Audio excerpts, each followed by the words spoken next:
I mean, I've always, to be honest, I've always found whenever God brings any sort of increase in revelation or new revelation, it usually has to impact me first. You know, I mean, it stirs things or opens things or reveals things, and you know, I've often find that. Um, and it's as right. You know, we need to apply things to ourselves, don't we? You know, things need to be applied to us so that we then have the testimony to begin to outwork them in everything. You know, it's like we overcome using the power of our testimony, because it gives us authorization, which is really why I never really want to teach anything or share anything that I've not worked through in my own life. You know, and have a working understanding of how I can do that, rather than, well, here's some revelation, but and then people ask, well, how does that work for you? Well, I don't know, because it's just revelation. You know, it never works. It's got to be something that's real, applied. You know, that's not to say we have to be perfect, because we're all on a journey and it's a working progress. But you know, certainly when it comes to when we've ever done court cases, corporately, on things, we always give an opportunity for everybody to deal with those things in their own life first. Because then they have the authority then when it comes to representing others. You know, and if you're not willing to own it in your own life, then it's very difficult to stand on behalf of others if you've not done it first. So yeah, so I commend you for working the stuff through in your life and what you've been doing with it. So yeah, it's definitely a good process to follow, and not to be surprised. You know, not to be surprised that things come to the surface when we're put into a new environment or something new gets released. You know, I think that's, you know, if we expect that and then we're able to handle that correctly, without sort of it producing any sort of negativity in us. You know, because God only brings things into the light so that that light can effectively bring change and transformation to us. You know, God never exposes anything to harm anything. It's always to bring good into it. So yeah, it's good. Keep going with it. Thank you. Okay. Feedback. Okay, no problem. All right. Well, it's good to see everybody. Has anyone got anything they want to share? We'll start with.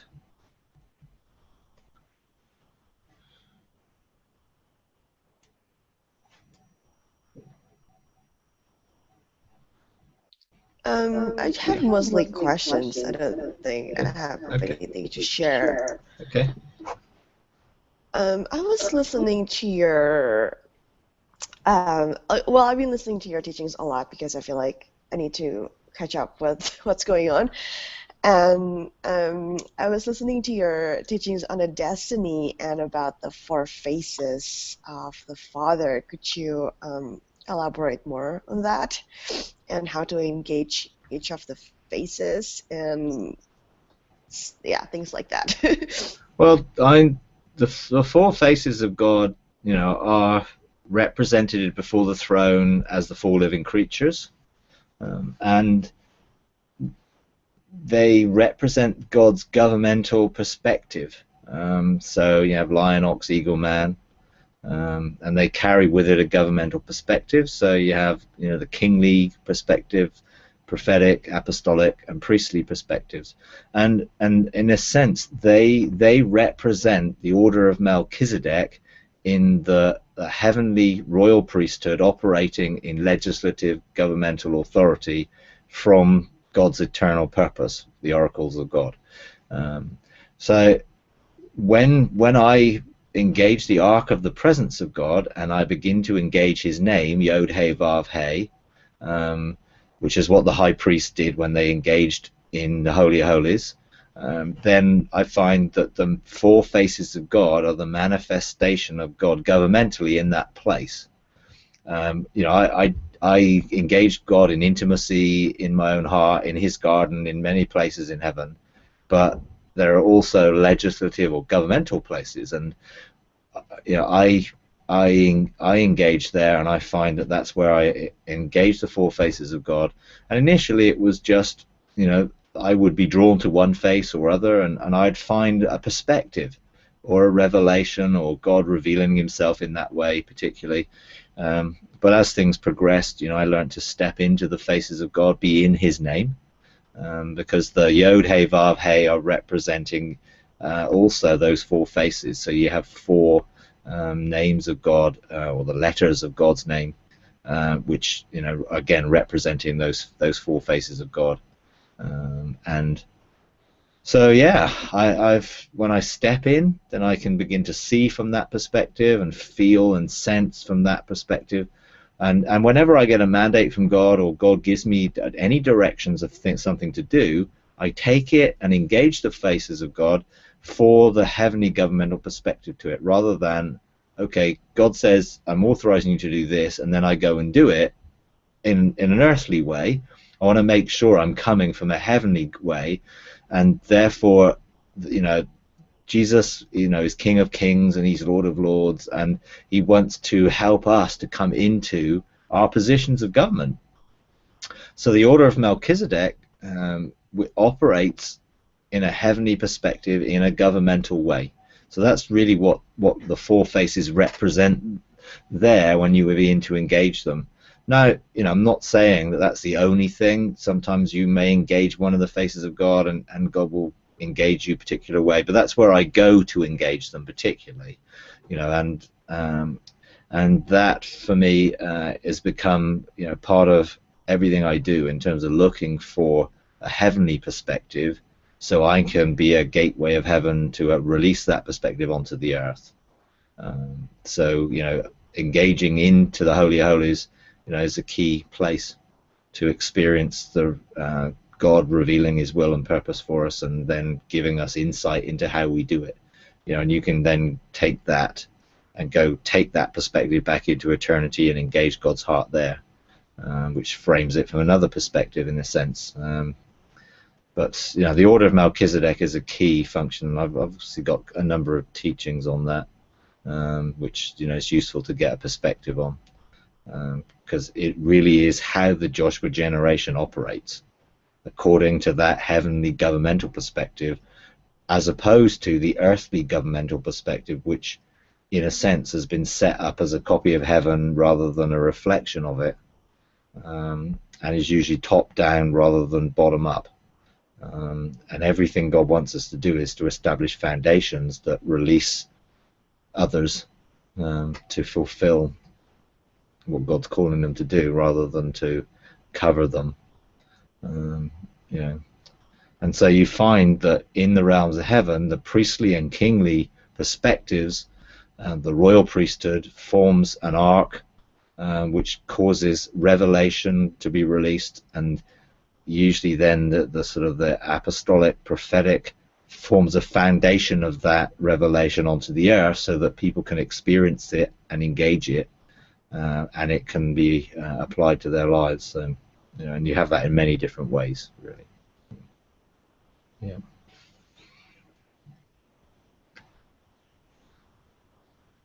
Thank you. I just feel like there's a lot of things to engage. There are the seven spirits, and there are the four faces, and there are angels, and it just it gets a little overwhelming sometimes. Yeah, sure, I understand that. I think the key is make sure you relate to God first.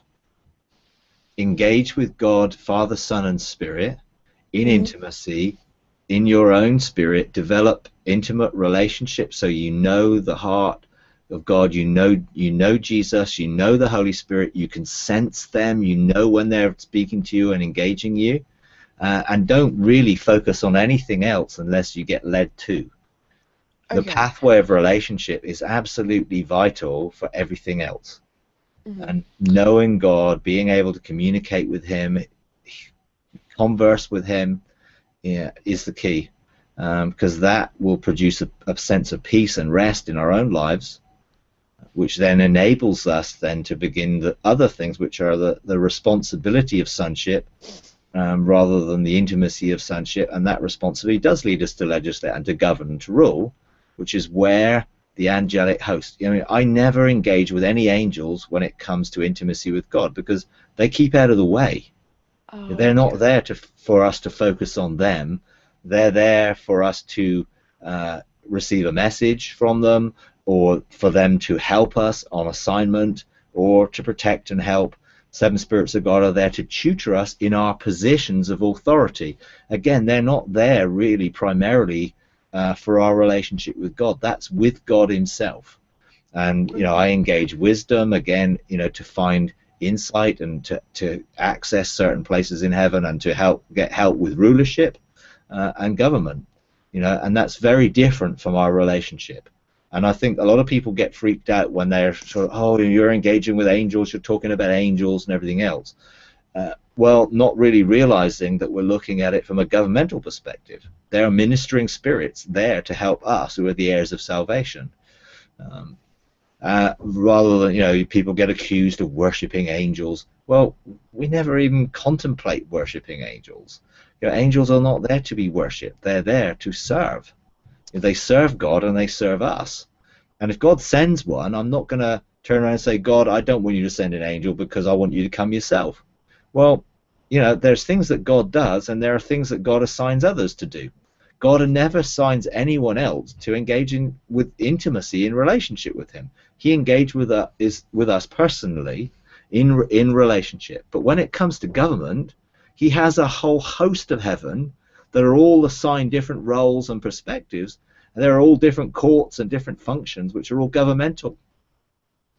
And so it's learning just to find where you need to establish a relationship, and then as you mature in that relationship, God will call you into particular aspects of government.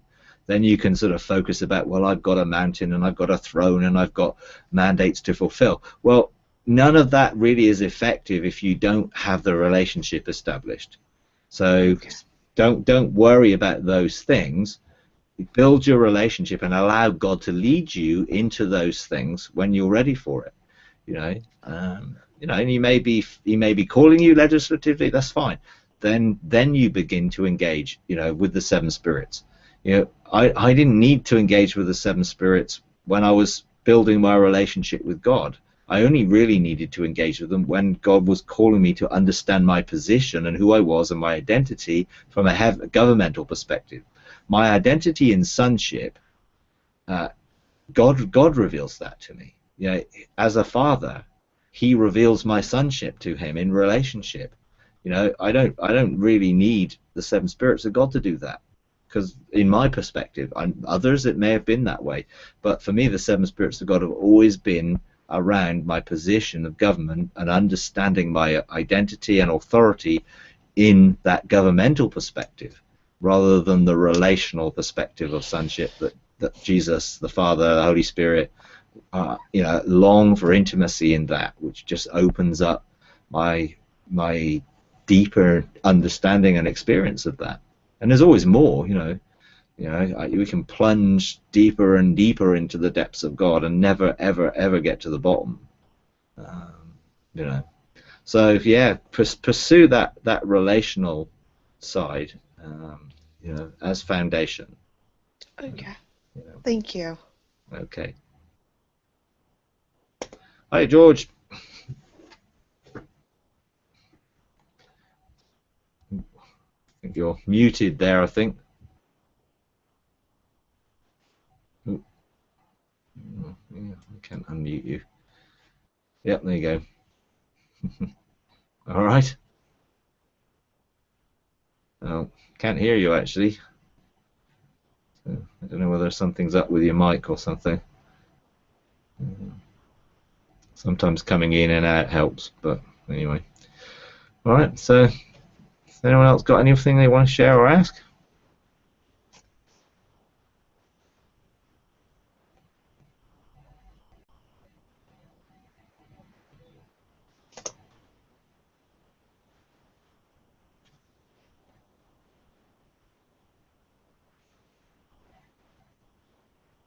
Yeah. Can you hear me, George? No. No. No, we can't hear you, so unfortunately. So has anyone else got anything?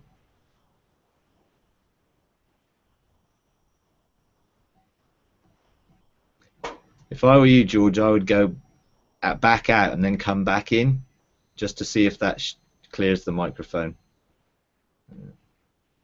Well, yeah. Okay.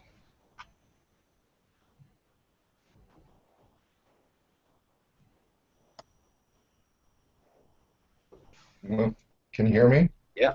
Okay, I thought I've been kind of wondering what you've been doing. I've heard you kind of, stewarding a lot of different things with people, but I haven't heard you kind of a recent report about how the Lord's been engaging you. Is there anything, well, that you can share with us about, especially coming into this new year? Yeah. I'm in on the next few Sundays. I'm going to be sharing some of that perspective. I think I shared on this Sunday some of the review of what God had said and done last year, leading up into this year. So I talked about the sort of the circle of the deep and the arrangement of that, and how that brought me into an understanding of preparing court cases. So this next week I'm going to share about the Quarter 70 court case and what that did and how that can be administrated for this year. So I feel I know this year is going to be the year of justice. So judgment was passed last year, the verdict was been given. Now we can administrate justice, and that's going to be a really positive thing, because now we have the right to see people set free and brought into the light, and we have the authority because we have a verdict that says people can be set free from restrictions and bondage, from old ways, coverings, people restricting them, hearing God, seeing God. So I feel that that's an important aspect, and we need to take responsibility to call people and begin to engage people. Definitely this year I believe that many more are going to come into the light, that the light is going to shine in that sense stronger, but I think we need to direct it and reach out to people to see them come into their heavenly inheritance and engage in heaven. I think for myself, having spent most of last year really legislating in that court and learning how to do it and then administrating what I'd done, God has not asked me to actually do a case yet for this year, but he has called me to legislate. So in the beginning of this year, he asked me to spend some time each night before I go to bed in actually producing legislation and legislating. So that's been a major shift, and I've had a lot. I mean, I've produced a lot of legislation, particularly around the desire that God has to reach out to the lost, to reach out to those who are in darkness. Now that relates some way to what we're doing here and how God is calling us to prepare for the harvest and be ready as a storehouse to receive the harvest and to prepare the harvest. So we're very much gearing up this year, changing how we do things to be able to equip people, reach people, see people exchange their old life for a new one. And that comes both for those who do not yet know Jesus and those who are in bondage religiously and need setting free. So we're really geared up for that. So I have produced quite a lot of legislation in a week or so that I'm now using. Some of that was legislating for the harvest, for growth for the harvest. Some of it has been dealing with the restrictions. I believe God is going to remove a lot of restrictions this year of our mind, of the limitations that have been put on us by previous generations, by others, even on ourselves. Those restrictions, I believe, those limitations are going to be removed, so it will expand our ability to engage and see and experience things which has been limited by how we've seen things, and I think that's going to change this year definitely, because that again is part of justice, which means now we can see what God desires released. One of the most major things that I really encountered last year was love, and I've sort of got a journey of engaging with love and engaging with God as love, going back to 2008 when I first engaged in heaven, in a real encounter. I experienced the firestones, and the first one I stepped on was love, and it was an amazing emotional experience of feeling loved and feeling what love is from our understanding and experience in this realm. And it was really, really deep. It was like I became love. Everything about me was just joined to this stone, and it was an amazing thing. And then when 2 years later in 2010, when I was in heaven, God, I'd spent engagement with Jesus and had wonderful experiences with Jesus and the Holy Spirit, but hadn't engaged the Father at that point. And I remember feeling a sense of, I haven't engaged the Father, but there was a sense of, I'm not sure that I want to. And then Jesus came to me one day and said, you still are operating in the father wound. And I sort of said, well, I've been healed, I've forgiven, I've done everything.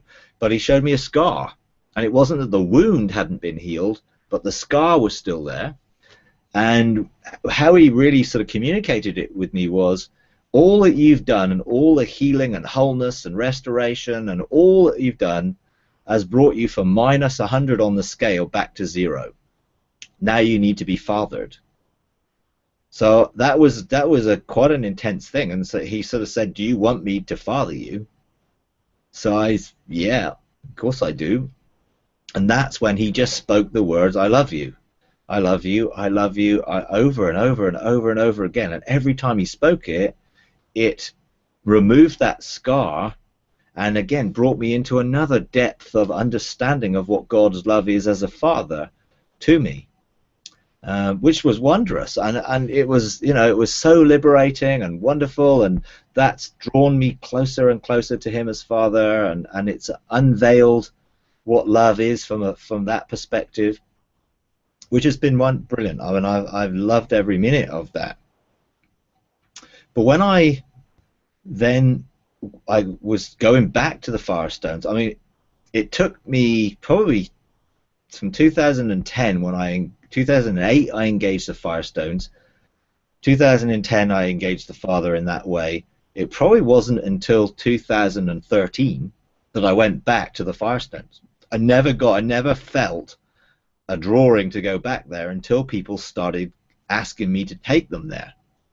And I must admit, the first few times I took people there, I probably shouldn't have done. I mean, it was, I probably just responded to their desire rather than God authorizing me to. But I went back myself and expecting more of the same, I guess, and it wasn't. It was different. And I've gone back 4 times since, or 3 times since, so 4 times altogether in a personal level of encounter. Once being led there by God himself, and he took me a different path to engage there, where I needed to go through the river of fire. And those experiences took me deeper, and they eventually took me into an experience of love again, and joy and peace, and all of those 9 perspectives of God, but from an eternal perspective. And all I can say is, having an eternal perspective of love is totally different from a physical dimension or even a heavenly dimension. This completely changed how I viewed everything. The love that I experienced as an eternal perspective was like God revealing what love is and how Father, Son, and Spirit love each other, and what love is in a way which I can't express it in words, but it was so profound and so life-changing and revelatory, you know, and then I engaged joy and peace from the same sort of thing, and it was like I understood the fruit of the Spirit and how they represented the nature of God from experiencing them in an earthly sort of a way of engaging it, and then a heavenly way, and then an eternal way, and the eternal way is just dimensionally, it's like experiencing something to 10 the power, you know, 10 to the power of 1, and then going 10 to the power of 10, and then going 10 to the power of infinity. I mean, it was just so different and full and complete, and it changed me. So then I began to see everything from that perspective. Love changed my approach to things and my approach to engaging in heaven, engaging earth, engaging the enemy, engaging change, transformation. Everything began to change. So I found that, you know, when I would look to see something changed or transformed, I was looking at it from, I want to deal with this, rather than looking at it from the result that that would produce. And then, you know, in dealing with the enemy, we can write, okay, we're going to put the enemy under our feet, we're going to put him in his place, or whatever. And the focus is on the enemy. Whereas when I engaged love, the focus was on love. And not that I love the enemy, but it was all about what does that produce in change in me, and so that I can experience God and love him more, rather than what I'm doing from dealing with this and dealing with that atmosphere. It just changed how I saw it. You know, I haven't got any sympathy for the enemy in that sense, but my attitude towards him is different. I'm not coming with this sort of the aggressiveness or it's just in anything. So in terms of when I was engaging in legislation, in looking at the church and bringing that judgment about, does it line up with God's perspective? When I first started to do that, there was an element of not love, you know. But as I started to do it, and I'd encountered these sort of encounters with love at that time, it changed. So I was able to do it from a different perspective, and everything was on the benefit. So yeah, I know that there are people who are in opposition or who are accusing or making accusations. My heart towards them has changed. You know, I would have forgiven them always, because I always forgive everyone, but I probably wouldn't have felt to, you know, and I would have blessed them because I know it's the right thing to do. But actually this caused me to want to demonstrate God's love, even to my enemies, even to those who are in opposition, and it's caused me to want to reach out. You know, God so loved the world. It's like, do we really know what that means? I didn't know what that meant until I engaged love in eternity and engaged God's desire for wanting relationship with us and wanting to love us and wanting us to experience his love. So it was very, then that really, last year, really enabled me to engage things in a totally different way. So when I engaged like the weapons house of heaven, you know, I was expecting, you know, weapons, you know, and I'm not saying there aren't weapons, but what I was expecting was not what I encountered, and what I encountered was love bombs and you know, mercy and grace, you know, in just so totally different a way that, you know, it has, I guess, softened my heart and changed the focus of my heart and caused me to desire things in a way that I didn't have before. You know, and I'd had amazing encounters before that, but you know, eternity is just something which, I can't express really, and we've mused over it before, and I mused it with Kristen before, and it was like, okay, how do we express this, and it's sort of whatever, and it's just such a depth, and I feel, they say that the Word of God has four depths of meaning and 70 facets to each depth, and you have the plain meaning, and you have the hidden meaning and the secret meaning, and are we willing to pursue going deeper? And as I've pursued going deeper with God, that everything has sort of been unveiled in a way that my spirit has just grown and changed in I guess, and my soul has sort of changed in alignment with that, and now I just feel motivated differently. I just sense such a sense of peace and rest that even when I have to deal with something negative, I don't feel the negative and I don't focus on the negative. I just look for the positive result, which is going to be God's love demonstrated in such a way that people are going to experience Him in a way which is different. And so, I find it difficult to quite express it, but I know it's changed me and changed how I view everything I'm doing for the better. And now I can administrate justice with a totally different heart. At one time I would have seen, okay, justice is going to be done. Hey, yippee, we're going to start to see these things now because justice is going to be done, and that would have been, in a sense, expecting that what God would do wouldn't be love, really. I think, if I've got to be honest, it wasn't really focusing on that this is what love really is, and justice is God's love. It sets people free. Enables people to come out of what's restricting them, rather than looking at, okay, we've got to deal with these restrictions. Now I'm just looking at, wow, the result of this is going to be amazing because people are going to be able to encounter God in a different way. So yeah, I mean, it's been very interesting reviewing what God has done and reviewing how I've changed through the process through last year, and then coming into this year, how that's given me a different frame of reference for what I'm looking for.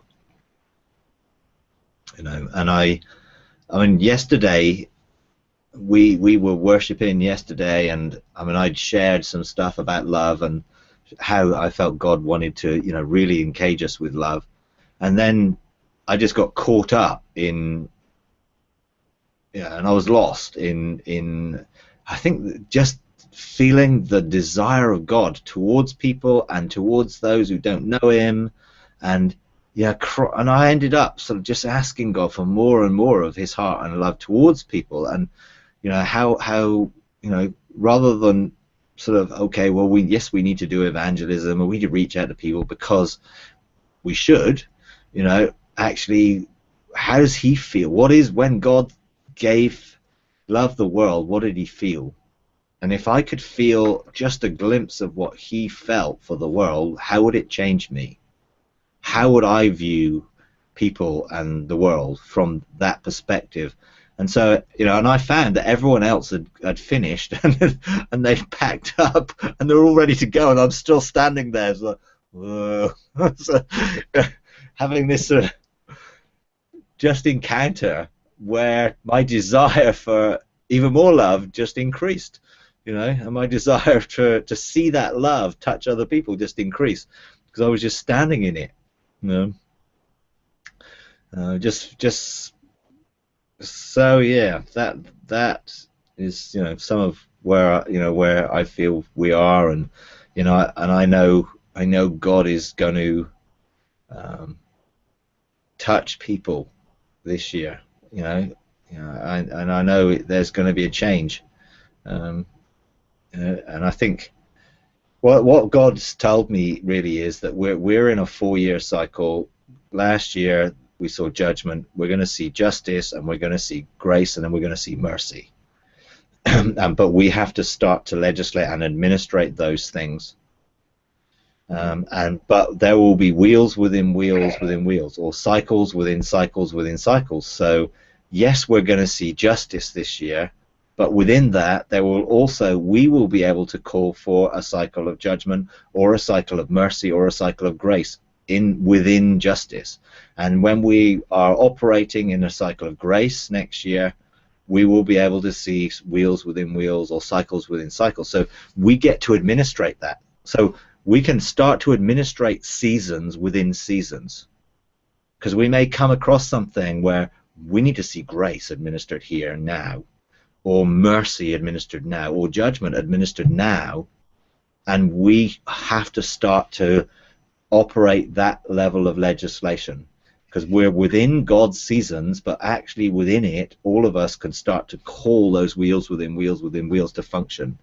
And that's very much about not being subject to the seasons. I shared about the 12 Chancellors' houses and how they were aligned as a circle of the deep, and how that related to the Mazzaroth and the zodiac, the Hebrew saying, and I shared some of that, and it's like we're not subject to systems of fate.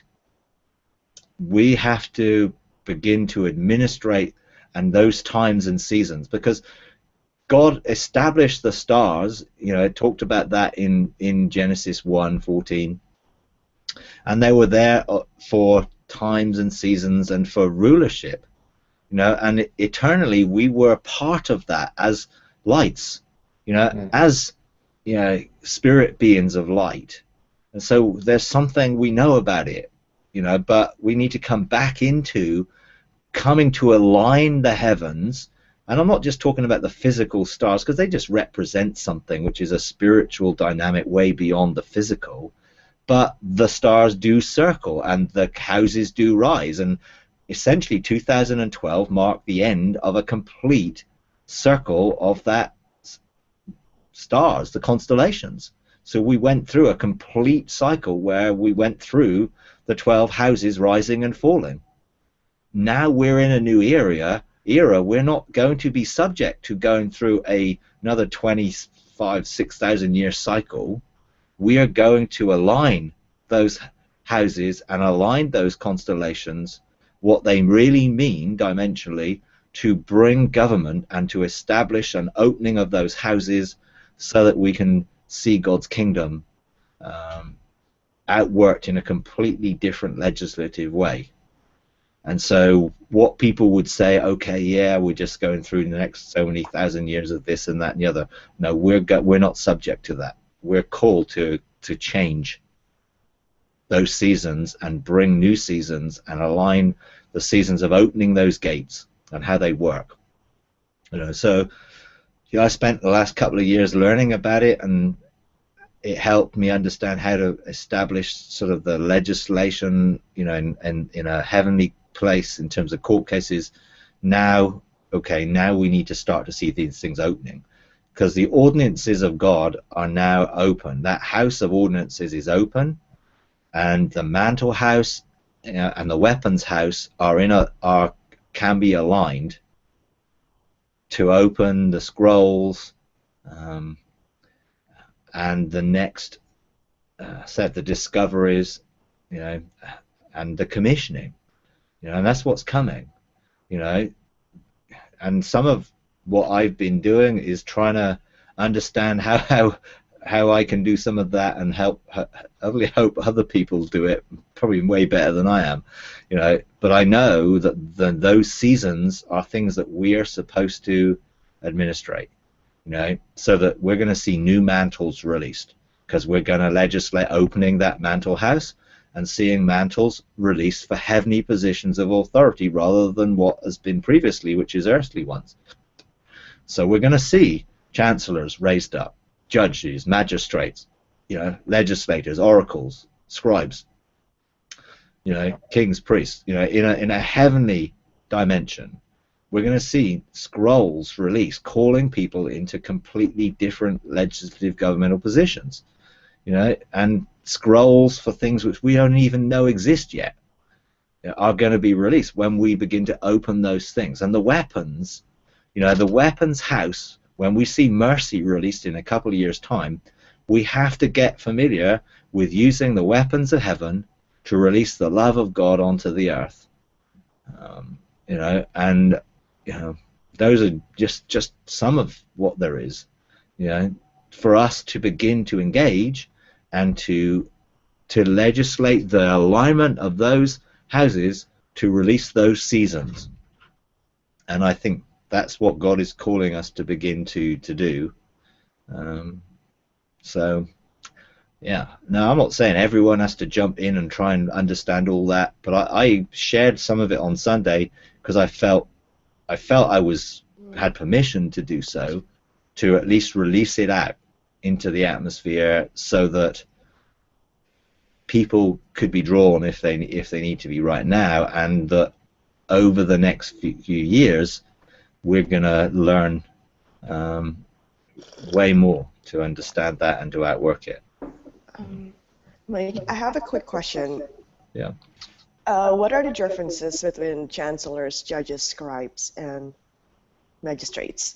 Well, they're all heavenly functions. You know, some of them have a heavenly expression of what we would see on the earth. So if you think of the fivefold ministry on the earth is to equip people in this realm for service in this realm, and to equip people to engage the realms of heaven, because you know, if you have a prophetic ministry, it should be helping people to hear God. Well, the next level of that is to engage heaven and hear him. If you have an apostolic sort of ministry, it's to help people to engage apostolically and to see a legislative governmental perspective in that sense. So there are, in a sense of those fivefold earthly ministries which are not governmental, they're equipping ministries. They became governmental because everyone adopted those names and put them on top of the mountain and top of the tree, and so, you know, and that's changed over the years to who people would like to be titled, you know. And so it's very interesting. I like, you know, when people have their titles, apostle, prophet this, and evangelist this, and pastor this. You know, it all gives a sort of validation to their position, rather than actually, no, you're just called to equip people and to help others come into those positions. So in heaven, in a heavenly perspective, those carry king, priest, oracle, scribe, legislator. So those are the heavenly fivefold perspectives which carry a heavenly aspect of that. Chancellors are those that operate in the authority of chancellorship, and they have a seal that enables them to operate in that realm. That enables them to authorize and validate and release judicial governmental positions and perspectives, both in heaven, and sometimes that can be outworked on the earth. So I've learned to accept the chancellor's role, and therefore I've sat in the Chancellor's Court, and people have come and presented mandates and scrolls before the bench, and I've sat on the bench, you know, and you know, I've done that a number of times. I had no idea that I would have been able to do that, but I was willing to embrace the seal and then follow that through. That opened for me access to different levels of court, because there was a different level of authority that came with it. You know, I know a friend of mine, she feels called to be a magistrate, and she's setting agendas for class action cases of all sorts of stuff, and she brings those into the arena of heaven, and then finds that things start to get outworked and things. So those things are really heavenly positions, and I can't describe what a magistrate or judge does because I'm not one. But I know other people are, but I do know that those are the roles. And so I've been into the House of Scrolls, and I've seen some of the scrolls that are there ready to be released with mandates, blueprints on them for totally different things than we've seen before. You know, I've also been into the Discovery House and seen some of the things that are been hidden in darkness that are going to come into the light. Both, again, some of the things which are in a spiritual dimension, which are to do with the order of Melchizedek and the Betatron's cube and the tree of life and the seed of life, and those sort of patterns of heavenly statutes and laws, which are what causes everything to be in place, you know. And I've seen things there, which I can't describe, you know, yet, because I haven't, you know. But things are going to come out of darkness into light. Yeah, that's right. You know, so, yeah.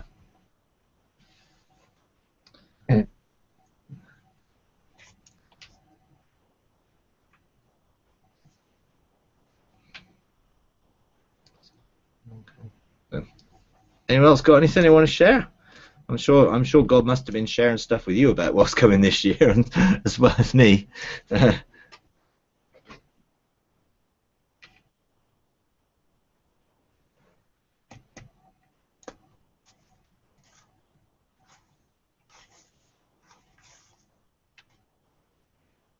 No.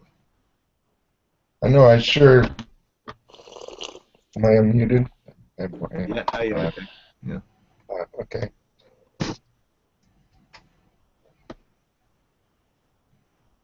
I know. I sure. I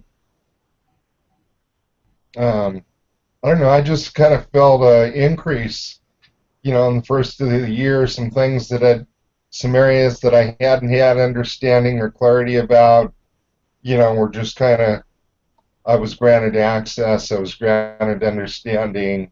Um, I had probably, you know, 5 different things like pop in a 10-day period of time, and really significant areas in my development that I haven't had the understanding or clarity about, and had a lot of just consternation about the fact that I didn't have the understanding necessary, and it was significant, and it would just kind of throw me into the squirrel cage where I'm just kind of, well, and then, you know, areas where I still needed some healing, and I'm kind of, oh, well, you know, and I kind of like fall into, you know, well, maybe I'm not really supposed to, and so, um, you know, healing at deeper levels, areas of understanding that it was necessary for me to understand have been given. My relationship, you know, in the Lord is like, you know, deepening and really, you know, really forming, you know, getting really, really well kind of firmed up in the process, and maybe, you know, I'm kind of I felt like I've been kind of in and out of the dark night for quite a period of time, and I had a couple of really significant breakthroughs um, last week. There was a couple really deep, dark places in me where, when the Lord took me there, um, He was, you know, pretty much a mess, you know, just about, you know, tortured and crucified and bearing, you know, it was kind of places looked like a dark sewer to begin with, and then here's the Lord, and He's not looking really good, and I'm kind of wondering what to make of all of this. And then He started talking to me, and He's like, yeah, I know it looks kind of bad, but I'm really okay. And when I realized it was a deep area in me that, you know, was kind of unredeemed, and that I needed some healing. And there ended up being two layers of that, and so, well, so He kind of like led me through the process, and I kind of prayed through it and repented and renounced, um, and in a couple days kind of worked through the whole thing. And that was, Yeah. I've had periods of depression, or like I'll fall into despair. Um, and I've had a lot of I've done a lot of, I've had a lot of ministry along these lines for a long time, but this was like another area that he revealed to me, and I felt like it was really, really significant. Awesome. And so that was pleased. Yeah. Yeah. But I think, whenever we go to a new level, whenever God is calling us deeper, it's bound to go deeper into us. Otherwise, it's not actually having that effect. So, it's great you cooperating with it and going with it, and it can feel a bit disorientating sometimes when you're in it. But actually, the great thing is Jesus was there, and dealing with it with you, and showing you, hey, it's okay. Which I think a lot of people who go through some stuff get wrecked and don't know how to function in it. We have to learn to be mature enough to handle the change and transformation and not let it affect our life with God and what we're doing. It's like a lot of people would never know when I go through anything, because I'm still able to function as if I wasn't going through something, but I know how to follow the process through, and because I know God's love and I know anything that he's doing in me is because he loves me, and it's so I can be more like him and refined and purified. I don't have a problem embracing it and being proactive. I'm still very proactive and asking him, basically, I'm a living sacrifice, so do whatever you need to do to prepare me to serve you to whatever level. And if that means healing, if that means restoring, if that means setting me free in this area, changing my mind, renewing me, then go for it. I'm asking, I'm proactive, but he's the one who prepares me to serve. I just have to cooperate with him, and in that process we grow, we mature, and greater revelation comes. And I think it's to make sure that we don't get completely debilitated and unable to serve and function as in who we are while we're in the process, which means knowing he loves us, he accepts us, and there's no guilt, shame, condemnation, and admitting, hey, there's this area of my life which is a sewer, or is this, other people see it as, hey, there's this dark room with rats in it, and I don't want to open it. Now it's open, and lights come into it. Now we can see what's there. And some people don't know, they're not secure enough to know God loves them, and therefore go with the process. They try and avoid it because it makes them feel bad, and then they feel bad about themselves because they think God will see it as negative, whereas of course he doesn't. But we have to come to that place of knowing God deeper, that then we allow him to do those things and don't resist him. So that's good. Yeah, it was good. It was very good. Eventually, I started going to all the rooms and just throwing the doors open, inviting the presence of the Lord. And I started really kind of getting down with the whole thing. Took hold of the walls and broke the trauma off at the cellular level, and like cleared the atmosphere in the place. And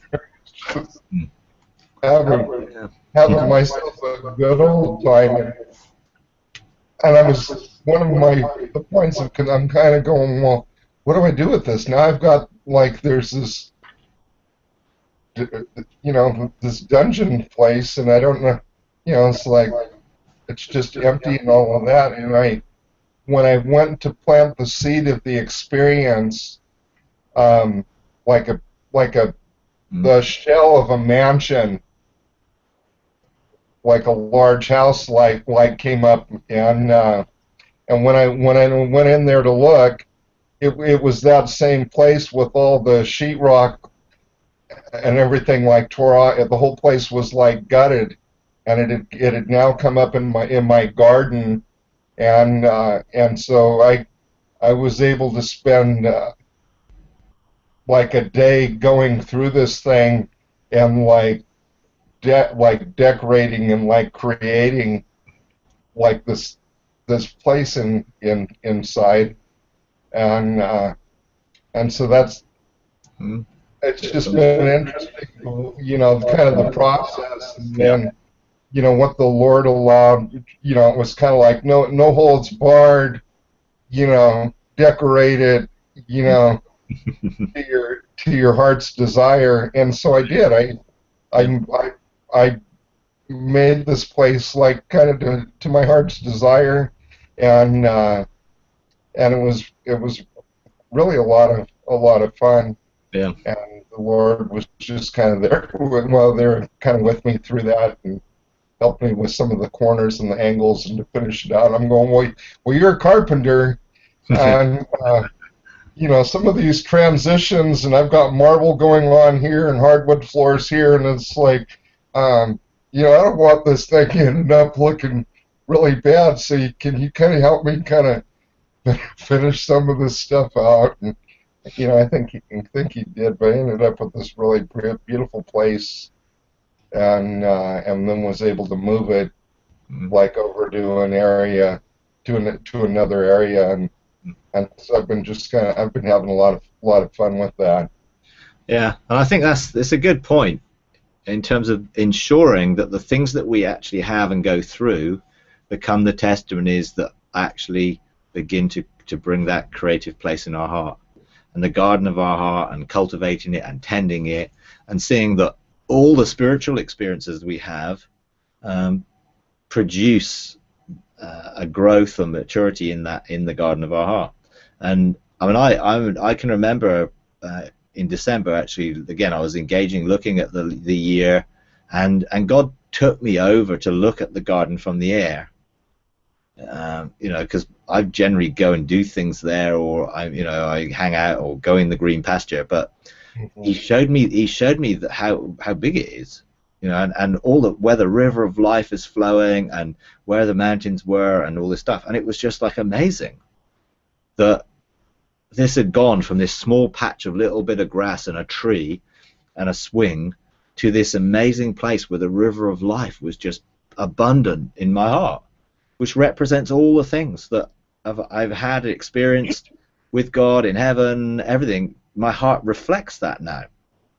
It reflects it in such a way that it was surprising to me to see the expanse of it, and the wonder of it, and all the trees and the plants and the testimonies that I planted, and how they're aligned where the river of life flows around. And it was like, because I'd never really seen the overview of it, and it was amazing because God showed me it, and it was just like, this is what has been produced from your willingness,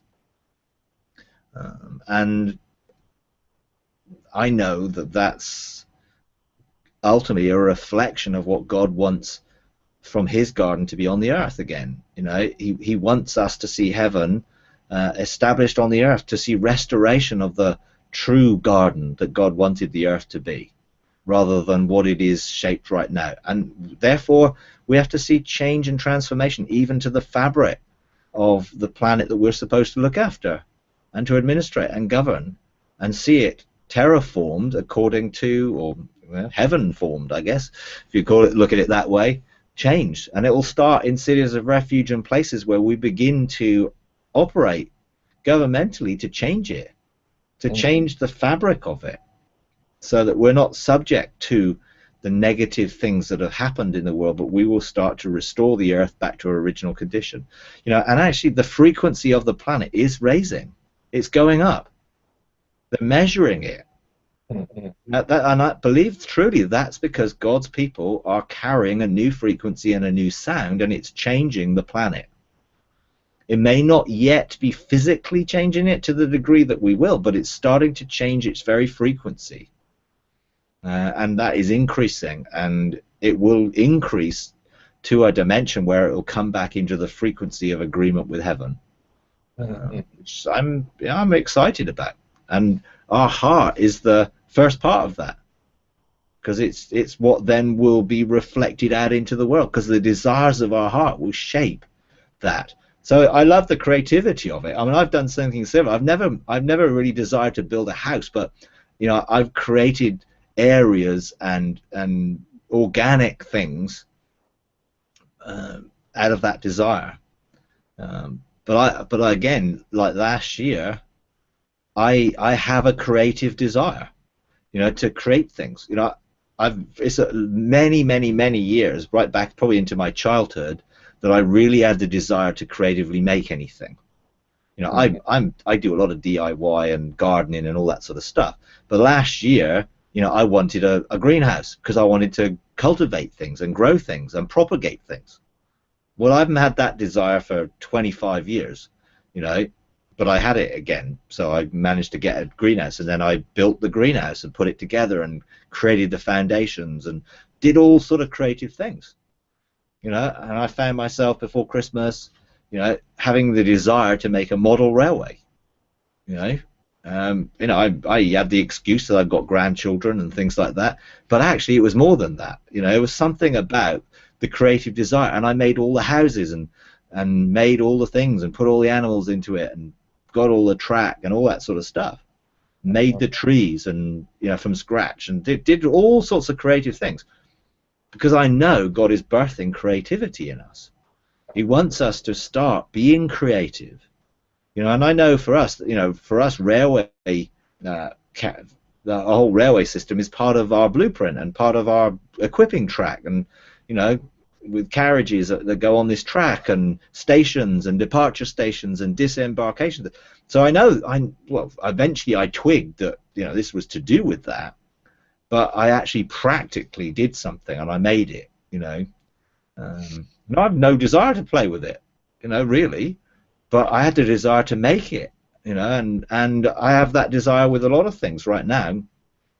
So I know God is stirring us creatively to begin to learn how to release the image of God in us, which is creative, to establish new things and different things, and out of the desires that are in our heart, that yes, He may have placed there, but we get to fulfill, and so that sort of thing I think is going to take place more and more. So yeah, another area where again last year things changed. I changed in such a way that I was able to respond to that.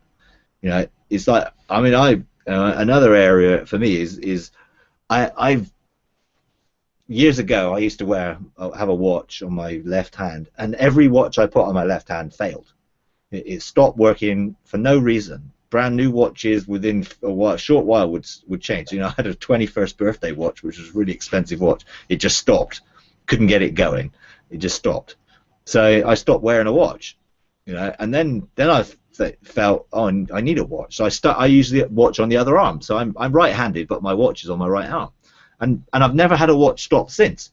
But my desire for watches was based on functional. I just want to get the time. So I just had plastic Casio digital watches. That was all, and then the strap would fail and I'd get another one.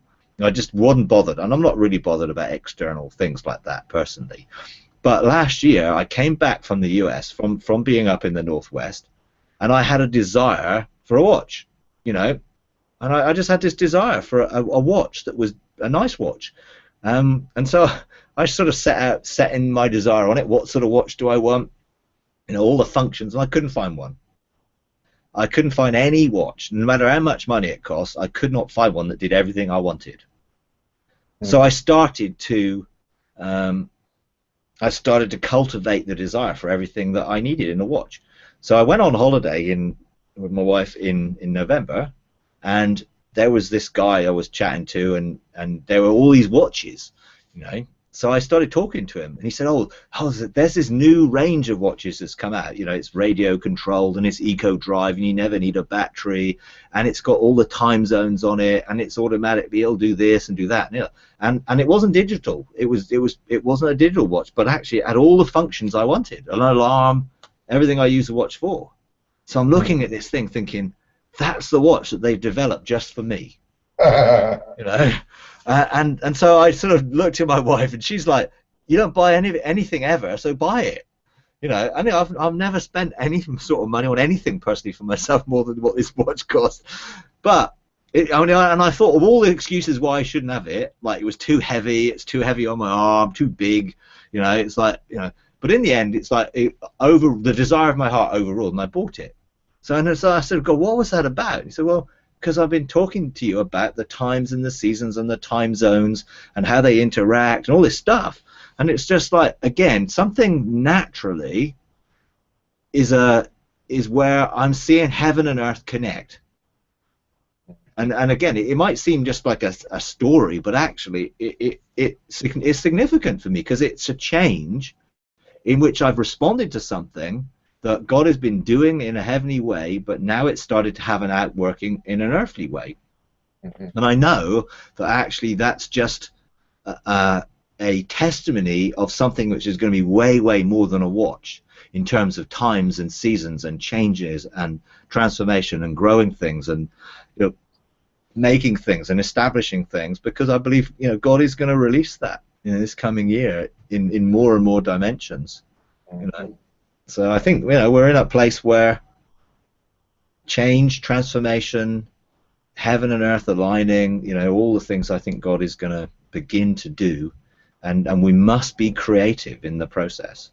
We've got to reconnect with the image of God and who we were creatively, so we can frame things with our words and call things into being. Because I believe that, you know, my desire enabled me to engage where that watch was, you know, because normally I just don't even bother, you know, but I was drawn there, and I found this guy who was really interesting to chat to and talk to, and he went through all the different things, and it was great. You know, normally I just don't bother with that sort of stuff, but I know something's changed because I'm drawn to different things in a much more creative way. And I believe that's a forerunner thing of what God is going to be doing with a lot of people, bringing us into an alignment with heaven and earth and things like that. So, yeah, last year was an interesting year, and I believe this one's going to be, you know, equally so. I think so. Anyway, okay, all right.